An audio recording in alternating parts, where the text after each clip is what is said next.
What's happening, guys? So I recently talked about my homegrown, shortstop options for the Yankees that are either in the system already or on the team. Today I want to talk about the 5 top free agent options that I think are free agent options for the team as well.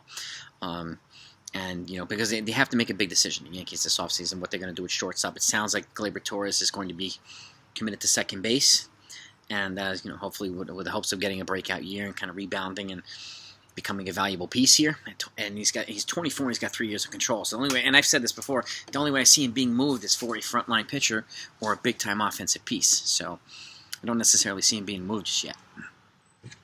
Even though I've made some trade proposals. But again, they're big whopper trade proposals, as you probably have already seen. If you haven't, take a look in the description. You'll see all my recent trade proposal videos.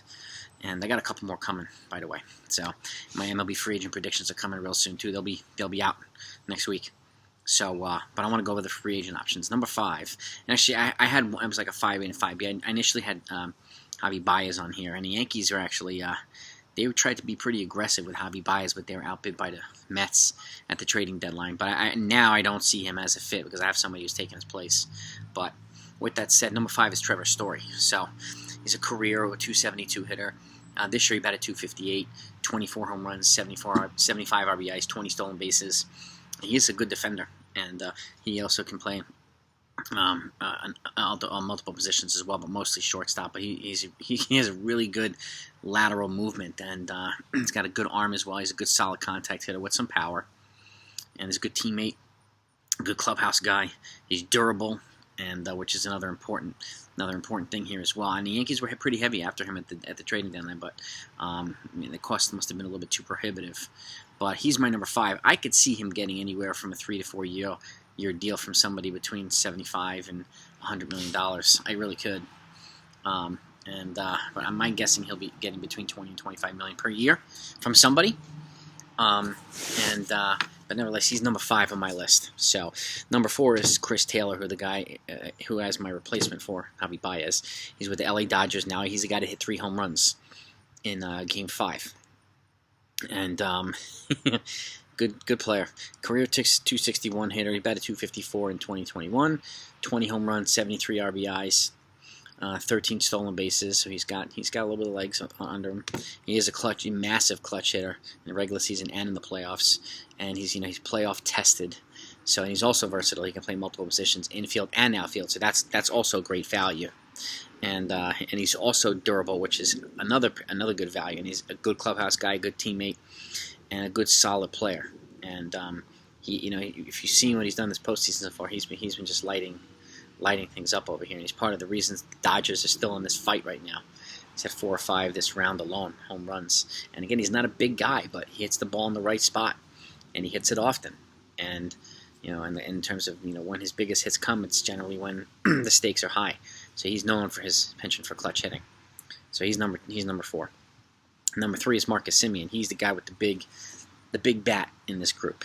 And he's a career 256 hitter, hit 265, a little higher than his average this year in 2021. 45 home runs and 102 RBIs, 115 runs. So he gets on base quite a bit. And these other guys get on base quite a bit too, so that's another good feature. But he had 15 stolen bases, so he's not afraid to steal a bag here and there. He's also known for his versatility. He plays multiple positions, so he can come here and play second, come play and play short. He can play a lot of different areas. And he's also known for clutch hitting. So he was a Yankee killer. And the good thing about the Yankees, if they ever brought in Marcus Semien, he'd be taking him away from a division rival, the Blue Jays. So that's another great feature. But he's got the good combination of contact hitting and power. From the right side, he's a right-handed hitter. And all the guys I've mentioned so far are right-handed hitters. And he's also durable. And this durability is a consistent theme here with a lot of these guys. So that's a good thing. By the way, Chris Taylor I can see making maybe a two-year deal at $40 million, or even a 3-year deal at $60 million, or right around $20 million per. Semien I could see making 4 years between $100 and $110 million, 25 to 27.5 or something like that. I can see him making that.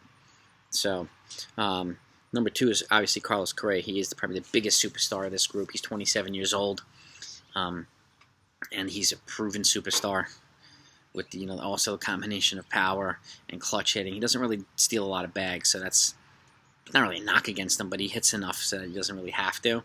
But he's a 277 career hitter, hit 279 this year, 26 home runs, 92 RBIs, 104 runs, so he gets on base quite a bit. And again, he's known for his clutch hitting in the regular season and in the postseason, so he's a big one. And he also hits, I mean, he hits all kinds of pitches, which is good too. And even though he has a stink of the Astros cheating scandal, he did try to come up, apologize and make amends. He wasn't a total dick like Jose Altuve was and Alex Bregman was. So I'll give him that. So, but he's developing this postseason legend now. Reggie Jackson just called him Mr. October, the new Mr. October. So that's a pretty darn good compliment. Now, will he be welcome in New York? Probably not, by some, but, if he comes here and he starts to play well, he'll be welcomed with open arms. Just like Roger Clemens, took him a while to get embraced. He was welcomed with open arms once he started doing big things. Same thing, I think, is going to happen with Garrett Cole. The same thing happened with A-Rod. So he'll be, if he comes here and plays well, all's going to be forgiven, in all honesty. So, and he plays hard. And he's a guy, I see him getting the biggest contract this year. Anywhere between 8 and 10 million in 10 years, between $275 and $300 million, which is a whopper of a contract. So there's only going to be a handful of teams who are going to be willing to put forth that money. So Corey Seager is my last one. He's probably the most likely to go to the Yankees. I've been alluding to that for a little while now. He's also the only left-handed hitter on this group. He's a career 297 hitter, so he's got the highest batting average of these guys. He batted 306 in 2021. 16 home runs, 57 RBIs, and only 300 at-bats. He's had some injury history. He is the guy here that has, somewhat of an injury history. Correa has been known to be a little bit more durable, so that's something to keep in mind. But, he's also known for clutch hitting, and, in the regular season and the postseason.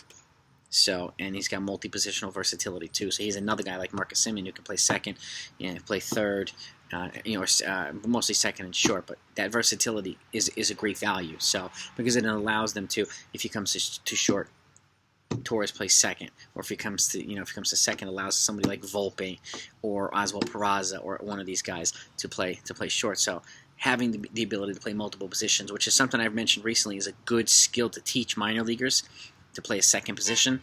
These guys have them. A bunch of these guys have that ability to do that, and I think it's a great value. It increases their marketability and their tradability, or the ability to extract a significant contract as well. He's a guy I see getting probably between 7 years or so, 185 to 200 million, 210 million tops. But I've also heard rumblings about a potential shorter term deal, like a 3-year deal at 100 million or something like that, to reestablish his health and maybe lock in another big one when he's 30, because he's also 27. Him and Correa, the two youngest, they're 27 years old. So Trevor Story, I think, is 29. Taylor's 31. Simeon's 31. So, that's the difference. But these are the top 5 options to me, in my opinion, of any of which would be a good addition to the Yankees.